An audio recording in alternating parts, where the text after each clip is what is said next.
So our trades, our portfolio margin trades, tend to consume mostly margin, not cash. But we still need some degree of cash in order to make adjustments. So let's pretend that we start off with 100K in an account. And so then what we're going to do is that we're going to split off a portion of that account just to have off on the side for cash, either for the initial debit that we might need for establishing the trade, or for the adjustments that are required that we might be making on a daily basis. Okay, so let's pretend that we simply do an 80-20 split. So we now have 20,000 in cash for, let's call that a reserve or something like that, right? Off on the side that we're not going to touch, we're going to keep as cash. That implies that we now have $80,000 of cash that we can potentially put to work, all right?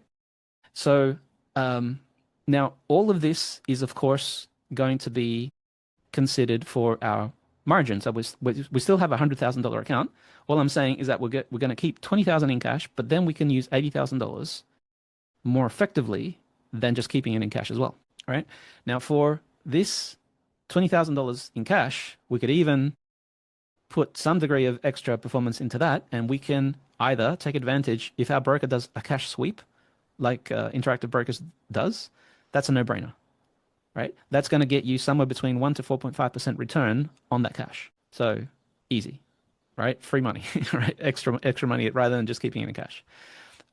If you are at a broker that doesn't have a cash sweep, such as Schwab and various others, then you can potentially buy treasury ETFs. And the reason that I've got this little asterisk there is because on a daily basis, if you find that, for example, your cash level, because remember, you've got 20K there of actual cash there now.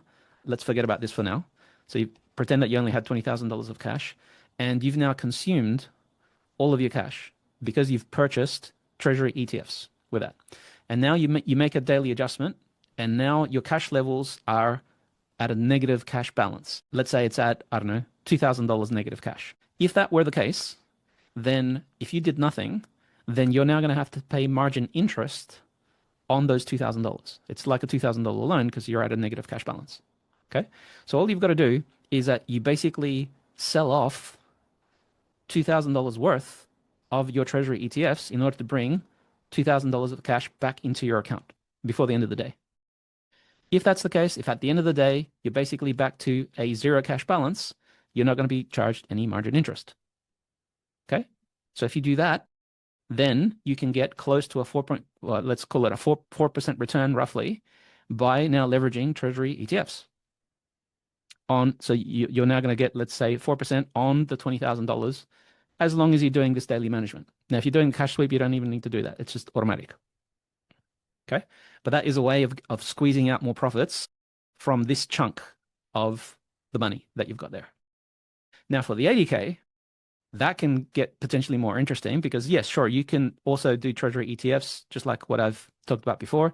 You don't need to worry about this daily thing anymore because that is what this chunk is for, right? For the $80,000, you can just buy treasury ETFs and hold kind of thing, right? And now get your 4.5% return, whatever that might be, from just those treasury ETFs and be fine with that. That's fine. You could also just do actual treasuries. You could buy T-bills directly from treasurydirect.gov, right? That's another way of doing that as well, because now you don't have any, expense ratios or whatever you got to pay for the ETFs. Or even easier and better, you could just do an option trade called a long box, and that can extract even better rates than what you will typically get from these guys over here. Okay, so feel free to explore that. It's a well-known option trade.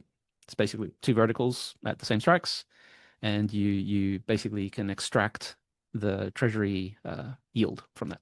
So that is a nice and easy way to get an extra 4.5% now on this 80K of funds that you've got in your account. Super safe, right? Probably the closest thing that you can get to being almost zero risk. But if you're willing to put a bit of extra work into this, you can now explore using the 80,000 which you originally have in cash to now buy ETFs. And if you do this well, And I know it sounds self-serving here, but I've got a course called Portfolio Investing, which teaches you to do exactly this. And you can now extract a conservative, let's call it even like an extra 10% return, but with shallow drawdowns.